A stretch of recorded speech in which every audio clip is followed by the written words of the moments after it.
সনাতন ধৰ্ম ক'ত আছে হিন্দু মানুহ ক'ত আছে কেৱল ভাৰতত আছে কেৱল নেপালত আছে তাৰ পিছত আমি সবকে সনাতন সনাতন কৈ আছো কোনোবাই উপলঙা কৰিব খোজে আমিও কনফিউজ হওঁ কেতিয়াবা যে সনাতন মানে কি আমি হিন্দু হয় নে নহয় বিশেষকৈ অসমত অসমীয়াখিনিৰ মাজত এটা ডাঙৰ প্ৰৱণতা আছে মই হিন্দু হয় নে নহয় এটা হিন্দু মানে কি হিন্দু পিছৰ শব্দ হিন্দুক এৰি দিলো সনাতনলৈ আহো সনাতন মানে আমি মানুহৰ মগজু হিচাপ নকৰো আমাৰ ধৰ্মত কিমান মানুহ আছে বাকিবোৰ পন্থ উপপন্থই মানুহৰ মূৰ হিচাপ কৰে আমাৰ ইমান কোটি মানুহ আছে আমাৰ ইমানখন দেশ আছে আমাৰ 52খন আছে আমাৰ 91খন আছে সনাতন চন্দ্ৰৰ যি ধৰ্ম সেয়াও সনাতন ধৰ্ম সূৰ্যৰ যি ধৰ্ম সেয়াও সনাতন ধৰ্ম আমি খাওঁতে শুওঁতে উঠোতে বহুতে দেখি থকা প্ৰত্যেকটো জীৱ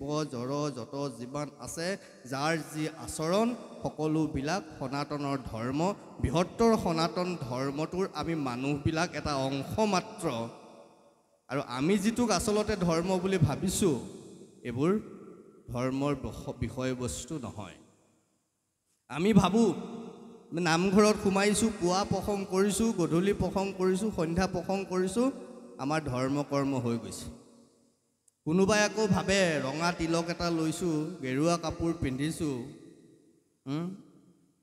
সাংঘাতিক ধৰণে সংস্কৃতৰ শ্লোক মাতিছো মই ব্ৰত ৰাখিছো মই ধৰ্ম কৰ্ম কৰি আছো মই ধাৰ্মিক হৈ গৈছো কোনোবাই ভাবে মই 5 বাৰ নামাজ পঢ়িবলৈ গৈছো মই ধৰ্ম কৰ্ম কৰি আছো কোনোবাই ভাবে মই দেওবাৰে চাৰ্চলৈ গৈছোই ময়ো ধৰ্ম কৰ্ম কৰি আছো ইয়াত ধৰ্ম কতো নাই এইবোৰ কেৱল এখন সমাজৰ এটা ব্যৱস্থা যাৰ দ্বাৰা কিছু মানুহ সংগঠিত হৈ আছে এইবোৰ ধৰ্ম হ'ব নোৱাৰে আমি ক'বাত কনফিউজ হৈছো ধৰ্মৰ বিষয়টো লৈ পেলাই ধৰ্ম পৃথিৱীত সলনি হ'ব পৰা বস্তু নহয় আজি চাৰিওফালে চলি আছে যে কোনোবা হিন্দু ধৰ্মৰ পৰা কোনোবা ইছলাম ধৰ্ম গ্ৰহণ কৰিলে কোনোবা আকৌ খ্ৰীষ্টান ধৰ্ম গ্ৰহণ কৰিলে কোনোবা খ্ৰীষ্টানৰ পৰা ঘূৰি আহিলে ইছলামৰ পৰা ঘূৰি আহিলে এইবোৰ ধৰ্ম হ'ব নোৱাৰে কাৰণ ধৰ্ম সলনি হ'ব নোৱাৰে শ্ৰেণীৰ ধৰ্ম কি শ্ৰেণীৰ ধৰ্ম মিঠা কি আপোনাৰ ঘৰটো মিঠা আপোনাৰ শত্ৰুজনৰ ঘৰটো মিঠা কি ভাৰততো মিঠা কি আমাৰ চিৰবৈৰী পাকিস্তানতো তাৰ শ্ৰেণী মিঠা সেইটো শ্ৰেণীৰ ধৰ্ম যেতিয়া শ্ৰেণী তিতা হ'ব তেতিয়া শ্ৰেণীক আমি শ্ৰেণী বুলি নকওঁ তেনেকৈ জুই ধৰ্ম আমাক পুৰে পানীৰ ধৰ্ম ওপৰৰ পৰা বৈ যায় পানীৰ কোনো আকাৰ নাই বৰণ নাই সোৱাদ নাই সেয়া পানীৰ ধৰ্ম বিশ্বৰ সকলো ঠাইতে পানীৰ ধৰ্ম সলনি হৈ নাযায় তেতিয়াহ'লে মানুহৰ ধৰ্ম কি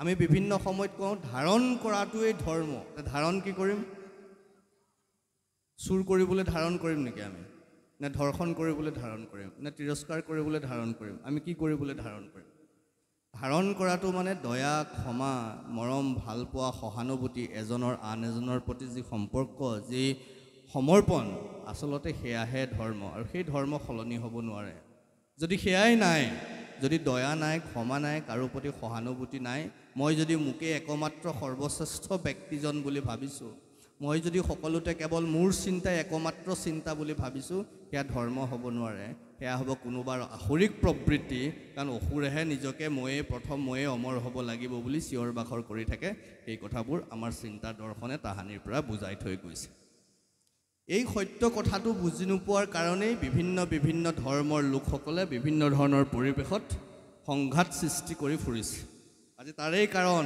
আজি ভাৰত পাকিস্তানৰ যুদ্ধখন হোৱাৰ কাৰণ কোনোবাই ভাবিলে যে মই বিশ্বৰ একমাত্ৰ ধৰ্ম আৰু পৃথিৱীত বেলেগ কোনো ধৰ্ম নাই তোমালোকৰ যদি ধৰ্ম থাকিলেহেঁতেন তোমালোকে মানুহক হত্যা কৰিবলৈ ইমান হিংসুক প্ৰৱণতা ধাৰণ কৰিব নোৱাৰিলাহেঁতেন তোমালোক যদি ধাৰ্মিক হলাহেঁতেন অসুৰৰ দৰে বেলেগৰ মাটি বাৰী হিন্দু ছোৱালী বোৱাৰীৰ অন্যান্য ছোৱালী বোৱাৰীৰ সতীত্ব হনন কৰি আসুৰিক তৃপ্তি লাভ কৰিব নোৱাৰিলাহেঁতেন ইয়াত ধৰ্মই কোৱা নাই এয়া কোনে কৈছে এয়া কোনোবা অসুৰৰ আসুৰিক প্ৰবৃত্তিয়ে কৈছে যিটো ধৰ্ম থাকিব নোৱাৰে কাৰণ ধৰ্ম তেতিয়া হ'ব যেতিয়া আপুনি নিজে সুস্থ হৈ থাকি নিজৰ কাষত থকা জনকো সুস্থভাৱে জীয়াই থাকিবলৈ দিব, তেতিয়াহে ধৰ্ম হ'ব।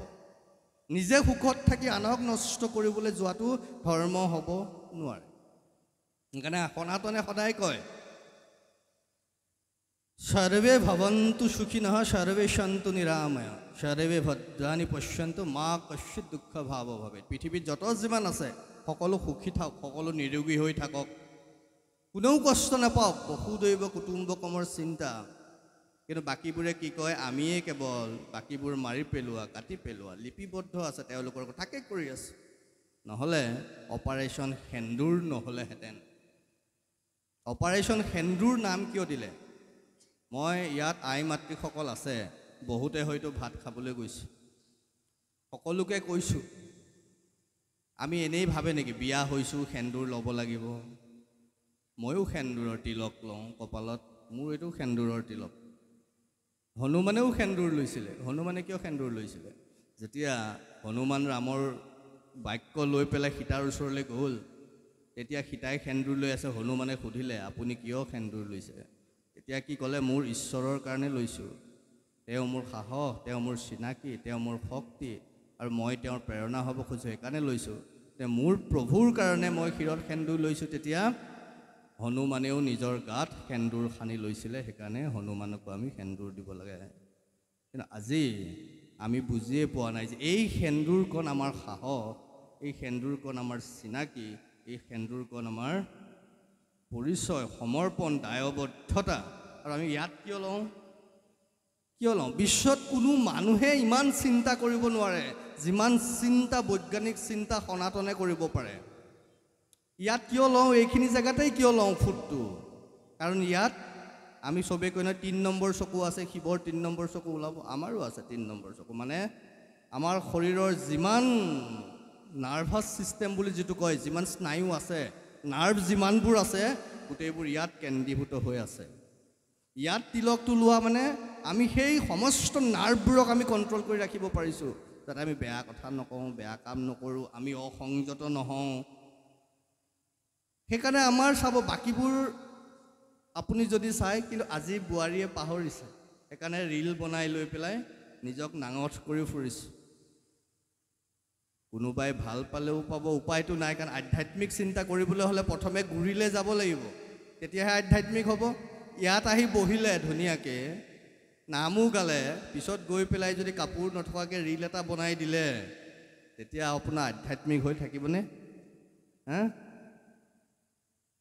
ধুনীয়াকৈ সামাজিক মাধ্যমত কোনোবা এখন মিটিঙত আহি ডাঙৰ ডাঙৰ মঞ্চত ভাষণটো দিব, তাৰপিছত গৈ পেলাই কি কৰিব, মুখে লাগিব এইটো মোৰহে বস্তু হয়, তাত আধ্যাত্মিক চিন্তা থাকিবনে? কৈছোঁ নহয়, আজিৰ তাৰিখত বিশেষকৈ ভাৰতবৰ্ষতেই, বিশ্বততো আধ্যাত্মিক চিন্তা ক'তো নাই, কেৱল ভাৰতবৰ্ষতে আছে সনাতন দৰ্শনৰ মাজত। আধ্যাত্মিক হোৱা মানে কি? মই আপোনালোকক মোৰ অনুভৱহে কৈছোঁ, মই আপোনালোকক পৰামৰ্শ দিবলৈ চেষ্টা কৰা নাই।